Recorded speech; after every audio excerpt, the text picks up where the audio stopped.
हमारे इस्लाफ की दास्तान बच्चों को सुलाने के लिए नहीं बल्कि मर्दों को जगाने के लिए सुनाई जाती है।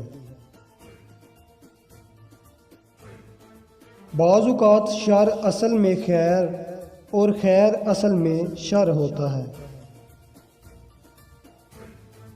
अगर तुमने अपने दुश्मन को अपना वतन ही नहीं बल्कि उसके पत्थर का एक टुकड़ा भी दे दिया तो मसाइब हम पर आ पड़ेंगे। जो तुम देते हो वो तुम नहीं देते, अगर समझो तो तुम्हें तो देने की तौफीक भी तुमको देने वाला देता है।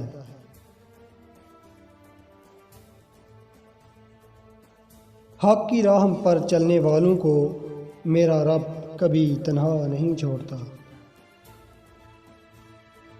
हम खयानत और धोखाधड़ी से कोई कामयाबी हासिल करने के बजाय मौत को तरजीह देते हैं। तमाम जहान भी अगर जालिम हो जाए तब भी हम जालिम से डरने वाले नहीं। शान शौकत तुम रख लो, हमारे लिए शहादत ही काफ़ी है।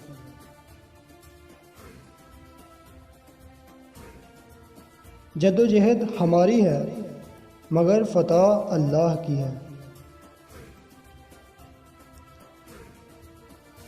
मैं गद्दारी के सिवा सब कुछ संभाल सकता हूँ।